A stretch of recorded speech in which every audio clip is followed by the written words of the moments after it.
What's going on, Tricology family, and welcome back to another episode of the Tricology News Talk. Today, we got a movie review and a couple of mainstream news to discuss with you guys today. So, let's get on with the mainstream news to start off this episode today. So, our first piece of news is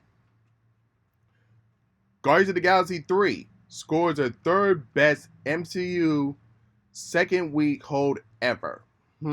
Let's see what they're talking about. Marvel movies have suffered larger than usual drops of late. So, Guardians of the Galaxy 3 is welcome news for Kevin Feige's Marvel Studios. That includes February 2023's Ant-Man and the Wasp: Quantumania, which fell off nearly 70% in its second weekend in only 2 weeks. Guardians of the Galaxy 3 has already rocketed past Quantumania entire globally total of 475.8 million. So that's some good news there for our Guardians of the Galaxy. So let's see how much they can hold for the rest of their theatrical run, and then we'll be back here to see how much they total up worldwide in their box office. Moving on, Aladdin's Machine Maslow leads Twitter over the Little Mermaid backlash. So let's hear what he had to say. Our film, he's talking about the movie, the live action Aladdin, says it was unique, that the audience went to watch it multiple times. It was the only way we reached a $1 billion mark with our opening. My guess is The Little Mermaid does not cross the billion mark and will undoubtedly get a sequel. So that's his opinion, because he don't know if it's gonna make a billion or not. But I think The Little Mermaid could make a billion just off the name alone and how popular the Little Mermaid was back then from its original animated film. That's how popular it was. So I don't know. It could make a billion, but we'll just have to wait and see how they do on its opening weekend and how they do in the rest of the theatrical run. So we'll just have to wait and see. Moving on, Fast X trilogy hit by Van Diesel. So these are questions coming out of their film premiere in Rome, and then one of the reporters asked Van Diesel and Michelle Rodriguez questions about the finale. Diesel said, "Without giving too much away, I can say this: going into making this movie, the studio have asked if this could be a two-parter. After the studio saw this part one, they said, could you make Fast X the finale trilogy?" Michelle Rodriguez says, "It's 3 acts in the story." Diesel said, "You probably are getting a trilogy." So there you have it, your confirmation there. So this finale will have 3 parts. So expect going into Fast X with a cliffhanger, and that's the only spoiler that I'm going to give y'all, and I'm going to talk about it more in my movie review. Moving on, Transformers: Rise of the Beast has a terrible box office predictions. That doesn't sound good. So let's look at the past Transformers opening record. So the first Transformers made 70.5 million. Revenge of the Fallen made 109 million. Dark of the Moon made 98 million. Age of Extinction made 100 million. The Last Night made 44.6 million. Bumblebee made 21 million. And now Rise of the Beast is projected to make between 30 and 40 million. Kind of like in between Bumblebee and The Last Night. But we'll have to wait and see how much the if the projections will come true. Moving on. Superman's new Lex Luger appearance, rumored to be Nicholas Hoult. I hope not, but let's see what the Hollywood Reporter has to say. David Corsuy, who recently played the ill-fated projected officer Milan Goff in Pearl, is among the top contenders to play Clark Kent, aka Superman, advancing to the screen test stage that will likely take place after Memorial Day or early June. Multiple sources tell Hollywood Reporter the other two contenders may be in the mix, but their identities will remain the same. So, and then reading on with the story, Jacob Osborne, a soft actor star who broke out as a resident villain in HBO's series Opera, is named that surface of the role for Kent, but sources say he will never submit himself into the ring. British actors Tom Brittney and Andrew Richardson was also named that was in the early mix. And then continue on with the story. As for Lois Lane, the spunky reporter at Metropolis Daily Plant News Organization, contenders has been Emily Mankey, one of the stars of the Netflix series Sex Education, and who will be appearing in Warner Brothers' title Barbie. Rachel Brosnahan, the Emmy-winning star, animated Amazon's claim, The Marvelous Miss Maisel. Bridgerton actress Paulette Devere, and Samuel Whitley, last seen in Screen 6. It's unclear who will be advancing to those the testing stage. Brosnahan said to have it delivered as an outstanding audition, but at 32, may be in the older range for what Gunn is ultimately hoping to achieve. Looking at Metropolis of the Heroics. So we got a lot of contenders here of who's going to be Superman, who's going to be Lois Lane, and also who's going to be Lex Luthor. But me personally, I like Nicholas Hoult as an actor, but I wouldn't put him as Lex Luthor because that's too similar to what Jesse Eisenberg did for Lois Lane in the DC extended universe. So that sounds too similar to me. But as far as for Lois Lane, my two best choices would have to be Rachel Brosnahan and Samuel Wheatley. That's who I see as Lois Lane. As far as for Superman, that's gonna be a hard choice. But we'll have to see who's James Gunn is actually gonna pick for those roles. And then going back to Nicholas Hoult here, one role has seen have only one person in the classic villain Lex Luthor. Nicholas Hoult, who currently starred in the vampire thriller Renfield, has been tipped to play the bald-headed evil genius. You know, some even say they want Dave Bautista to play Lex Luthor, which I can see that because there has been in the animated series that there has been a black not black but kind of like brown skin Lex Luthor. So we'll just have to wait and see what they're gonna do.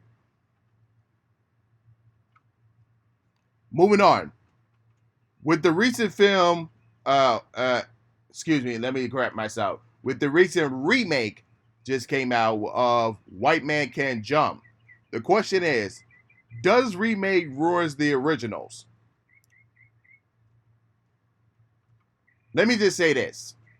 If you're going to make a remake, at least make it better than the original. Let me give you an example. When the live action Super Mario Brothers movie came out, it was so terrible. I mean, so terrible. You just like, put it in the trash and never talk about it again. And then finally this year, we got the Super Mario Brothers movie animated came out, and that was so much better than the live action was. That's the point of when you do these remakes, because you want to make it better than the original, or at least as good as the original. So let's look at these listed names here. We got the True Grit, which that was pretty good. The Departed. Oh my God, the Departed with the one with Leonardo DiCaprio, Jack Nicholson, Matt Damon. Oh my God, that was freaking good. Ocean's 11, that was definitely better with George Clooney. That was freaking good. The Maleficent 7 with Denzel Washington, that was freaking good. The Thing, The Fly, Dune. Oh my God, this Puerto Dune was better than the previous Dune that they had back in the old days. Casino Royale, that was freaking good. Aladdin, I wouldn't say it's better than the original, but it kind of lived up to the original. So yeah. So like I say, if you're gonna do remakes, at least make it better than the original or as good as the original. Because if it turns out terrible, enough said. But moving on.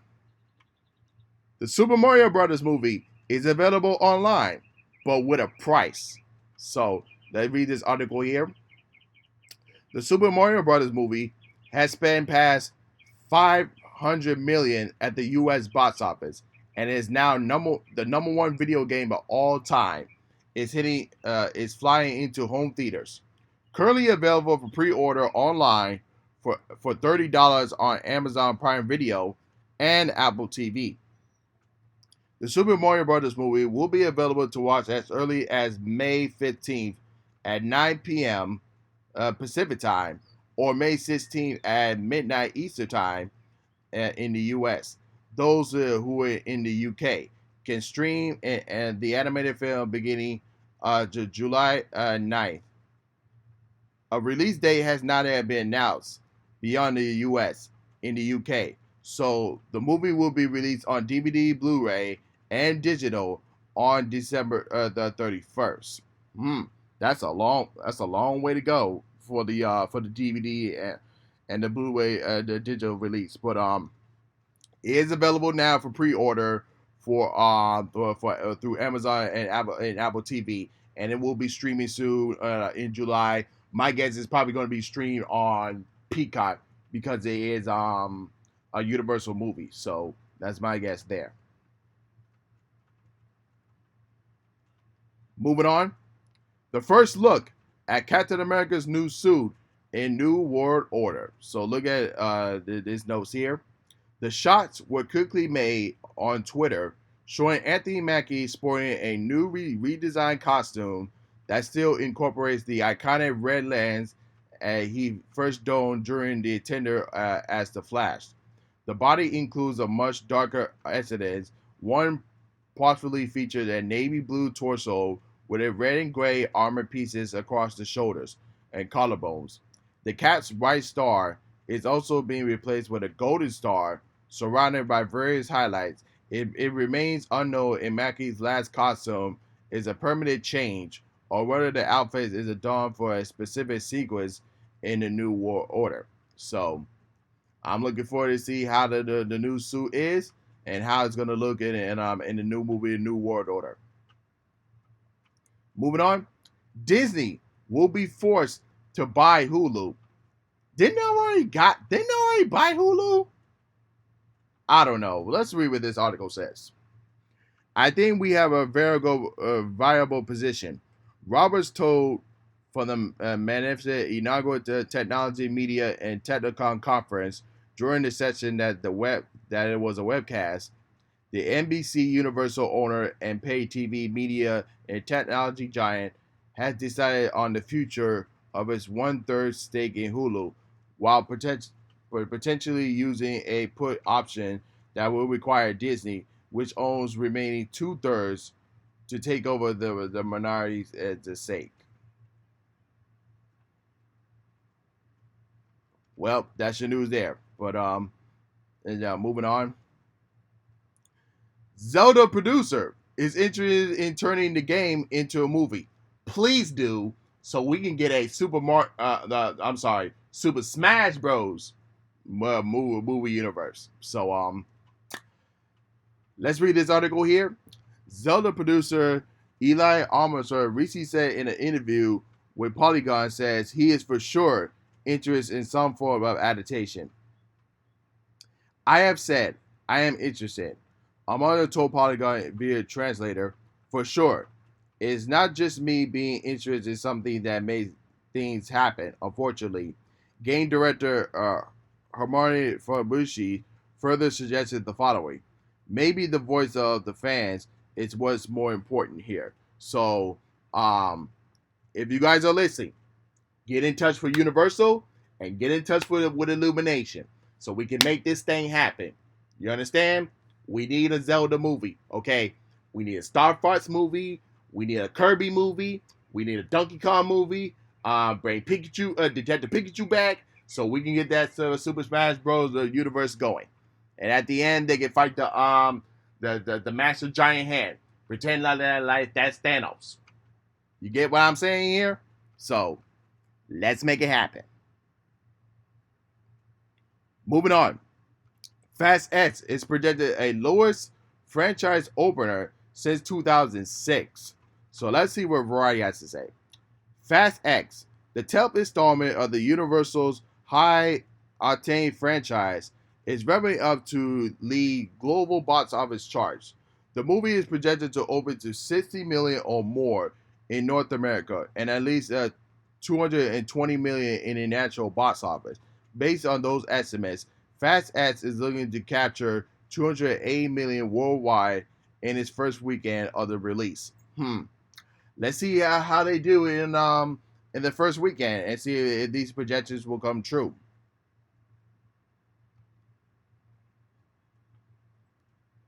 And in terms of domestic box office projections, a soft start around 60 million is below the latest entry of 2021's F9, the Fast Saga, which kicks off at 70 million and ended its theatrical run with 173 million in North America.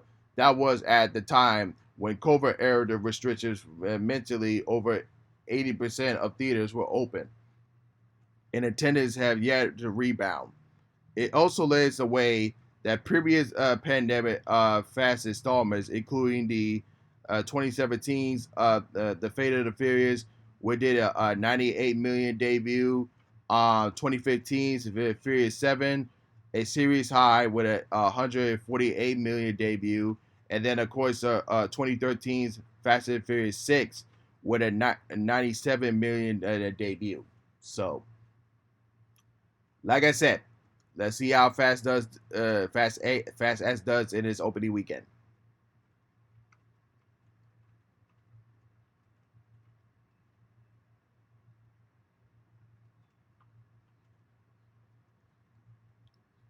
Moving on. Deadpool 3.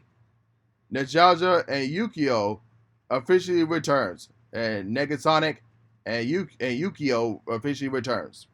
So this is what Deadline had to say. Hildebrand reprised her role from the first two films as Negasonic Teenage Warhead, the mutant core head of Renault's mentor with a mouth. With the ability to generate nuclear explosions, Kakusa plays the Negasonic Teenage Warhead's girlfriend Yukisa, a Japanese mutant ninja introduced in Deadpool 2. Reyes, Levi Paul recent Reddy Reese, and Zeba Waltz have scripted Deadpool 3. So, if y'all remember at the end of Deadpool 2, Deadpool did go to multiple universes. And at the end, Negasonic and Yu-Gi-Oh! Said, that was probably a bad idea. What have we done? So, that's a good way to counteract that post credit scene into the MC universe. Now we in the multiverse, the Sega. So that'll be a good way to keep the continuity there going from there. So I'm excited for that. Moving on. Avengers Kane Dynasty removes Quantumania writer. Thank God. So let's read this article. However, the anchor reporter and below the line editor Josh Swinton has heard Loveless is no longer writing Avengers the Kane Dynasty. According to Sweden, Loveless' departure has nothing to do with the ongoing writer's strike. He exits the Avengers the Kane Dynasty before labor dispute. During the appearance on the Hot Mic,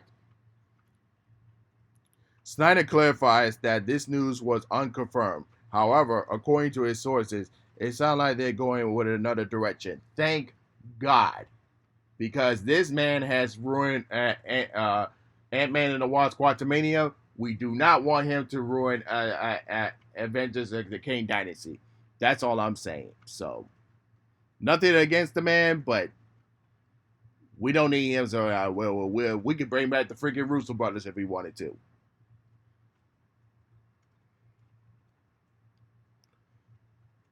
Indiana Jones 5 gets mixed reviews.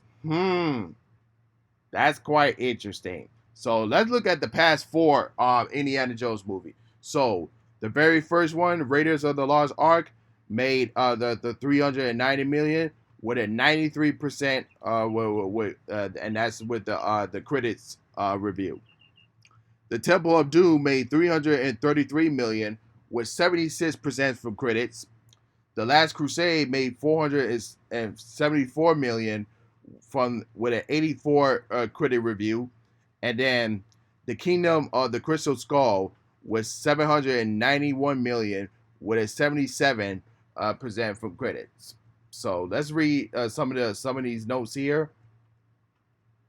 Let's start off with the positive here, saying, "Damn thing is fun, man. Gold.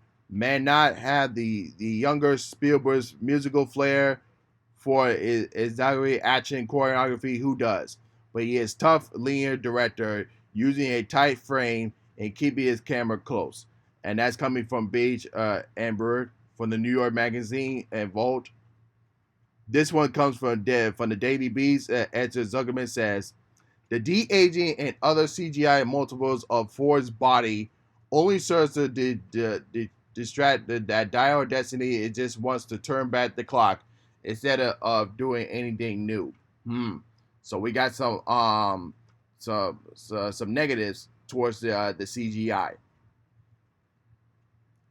All right, this one comes from Ben Rothford from Awards Watch, and he said, "Harrison Ford finds it fitting at the end of one of cinema's great action heroes and one of the most iconic roles of his career. With this film, Indiana Jones and the Dial of Destiny is thrilling, action-packed sworn song from the iconic character."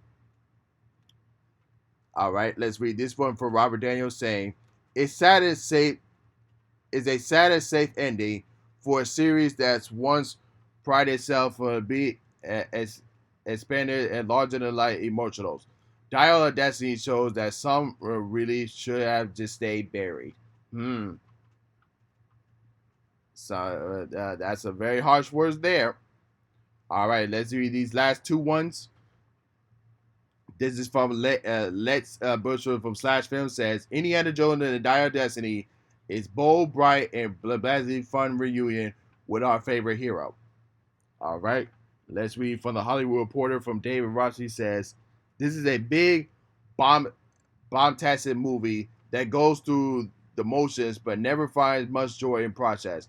Despite John Williams' hard-working score, continuously push our nostalgia buttons and trying to convince us on a wild ride." Yep. So there, your mixed motions there. But I'm still excited for Indiana Jones and the Dial of Destiny. So I'm definitely gonna give my review on it once the movie comes out on June 30th. Moving on, Disney Plus and Hulu are dumping over 50 shows. My goodness. Let's read what Deadline has to say.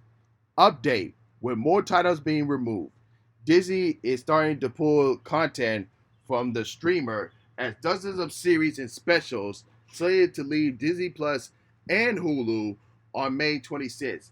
Deadline has learned the titles which have been removed from Disney's streaming services globally, including Disney Plus Willow, Big Shot, Turner and Hooch, The Mighty Ducks Game Changer, Just Beyond, Diary of a Future President, Mysterious Brennan Society, The War Occurring from Jeff Gluman, and Hulu's Why the Last Man, Dollface, The Hot Zone, Maggie, and a lot of other stuff. Man, I hope they have something else planned to replace those shows. That's all I'm saying. The move came from with a content impairing of charge of 1.5 billion to 1.8 billion was announced during a recent Disney earnings call on May 10th.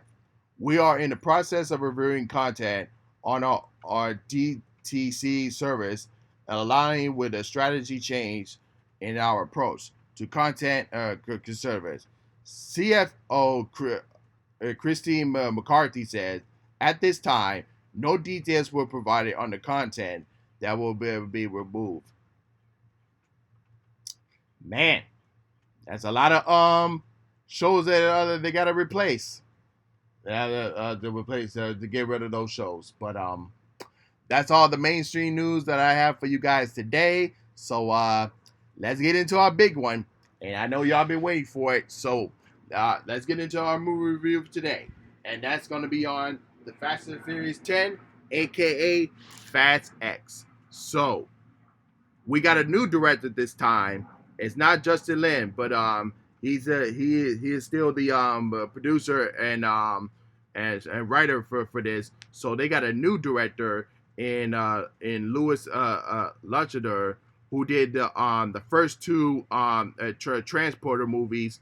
So yeah, and of course it's all the return of Van Diesel, Jason Statham, Michelle Rodriguez, Tyrese Gibson, Ludacris, John Cena, Jordan Brescher, Sanjay Khan, and Scott Eastworth. But the new characters include Brie Larson, Rhea Morata, Jason Momoa, and Daniela Ashworth. So let's talk about the new characters of the real quick. Starting off with the big bad, the Jason Momoa. Man, what can I say about his new character, Dante Reyes? He's like he's like an evil Aquaman, but with the characteristics of the Joker. That's what I think about Jason Momoa's character, Dante Reyes in Fast X. That's why I think about him.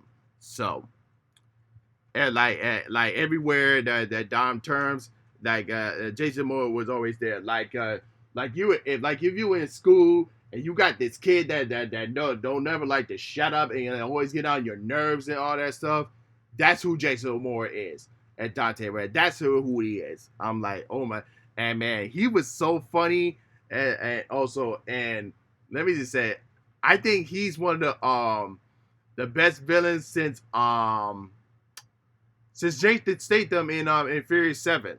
That's how good of a villain he is. So so yeah, I like his character. So I'm kind of interested to see how they're gonna go for the rest of for the rest of the two chapters for this finale. Next, let's talk about Brie Larson. So her character is basically the daughter of Mr. Nobody, which is played by Kurt Russell. So she basically takes over the role since her father went off the grid in the that was shown in the last movie. So yeah, so that's Brie Larson's character there. Daniela Mashur, sorry I pronounced the name. So you guys know her from James Gunn's Suicide Squad, in which she played as the Ratcatcher 2. So her character is the sister of Elena. So Elena is basically the birth mother, the blood mother of little B in the movie. So yeah, so that's who her character is, and then you got let me go back to the cast list, and then you got Almas, which played by Alan Richardson. He's basically a, how I say this. He's basically a remake of Luke Hobbs. So he's supposed to be like this new the big bad that's the leader of Mr. Nobody's agency. So who's trying to catch Dom after what happened in Rome, which was all Dante's doing. So yeah, and yeah, that's all I can say about him. But as far as the returning characters, yeah. So Cipher, played by Charlize Theron, is back in this. Um, oh yeah, one of the other new characters I forgot to mention.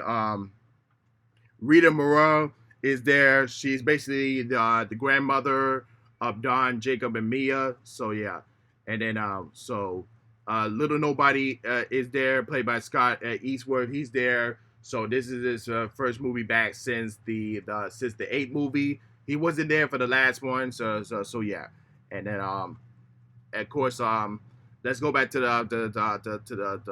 the family here. So John Cena. John Cena in this movie, oh my god, he was definitely better for what he did in the last movie. Like in this one, he definitely how I can explain this. He definitely brought out his peacemaker character in this movie. Like if you watch him from the last movie and to this one, like in this movie here, like he was more funny, he was more charismatic, like he was the more fun loving uncle in this movie because yeah, when you first saw him in Fast Nine, you was like he cannot be the villain. Like he's gonna turn to the good guy at the end. Like you just kind of know that yeah, you cannot take him seriously as a villain here because you know he was gonna turn to the other side. But they definitely made him better in this movie, and I'm glad he definitely gave his peacemaker vibe in this, so they definitely made him better. But as far as the rest of the family, but let me just say this: if you look back from the very first Fast and the Furious, going into number 10 and how the family is growing since then, this movie here, this is basically Avengers Infinity War. Like, if you watch Avengers Infinity War with all the superheroes in the movie, like, this is basically what Fast X is. And like with all the high with all the high and well-known stars in the movie, like it's hard to try to like get every star some screen time in this movie because I think that this movie is 141 minutes.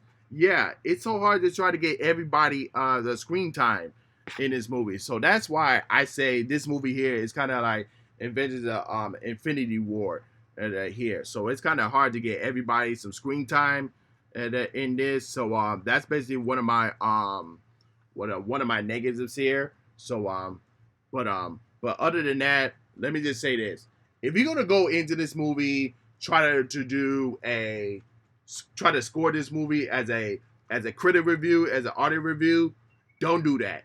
Just go in as an audience because this is one of those movies that you watch you already know they're gonna do some ridiculous stunts and they're gonna do some ridiculous stuff. So you just go in as a fan because this is one of those summer blockbusters movie. This is one of those movies that you would definitely enjoy watching because of the acting, but not the acting, but the stunts and the fight scenes on this. Especially there was one fight scene between Michelle Rodriguez and Charlize Theron. Like, oh my God, those girls were scrapping. in this movie, and they know how to fight. Oh my goodness, like that was they did a good job with that fighting scene. So yeah, just go into this movie as an audience and just enjoy the movie as it is, because this is definitely a finale uh, to this franchise. And like I said before, there is 3 parts to this.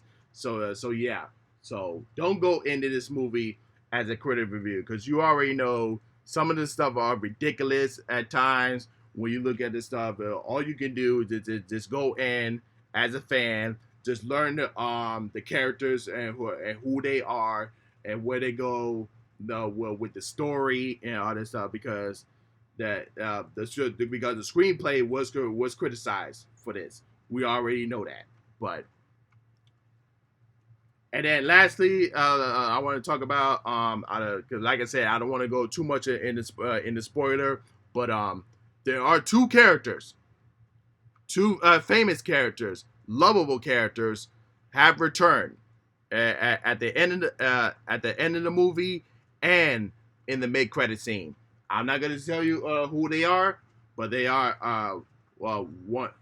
Yeah, that's all I'm gonna. That's all I'm gonna say. Two returning characters have returned, so we can basically we'll basically can see them back for chapter 2 of the finale, and also chapter 3 and the moving on. We can call them Fast and the Furious 11 and 12. So that's all I'm gonna say about that. So and lastly, let me just say this: this definitely was a better improvement. This was definitely better than Fast 9, because I know a lot of people have been saying, "Oh, Fast 9 had its problems." Say, yeah, and I definitely saw for where was the problem was. But Fast 10 here, Fast 10, this definitely was better than Fast 9. That I can say. So with that, I'm gonna give this movie a C plus grade for this. But yeah. As far as when part 2 is gonna be coming out for this finale, we have to wait till 2025. That's how long we're gonna have to wait for. But other than that, man, that's all I have for you guys today. Let me know if you're watching me on YouTube. Don't forget to like, comment, what everything I just and let me know in the dots below what everything I just discussed today. And don't forget to share, subscribe, and hit the notification bell when new episodes are uploaded. And then, of course, if you're listening to me on Anchor, Spotify, Google Podcasts, or Apple Podcasts, don't forget to follow me there as well. But with that being said, this is Trico, and I'm signing off. Peace.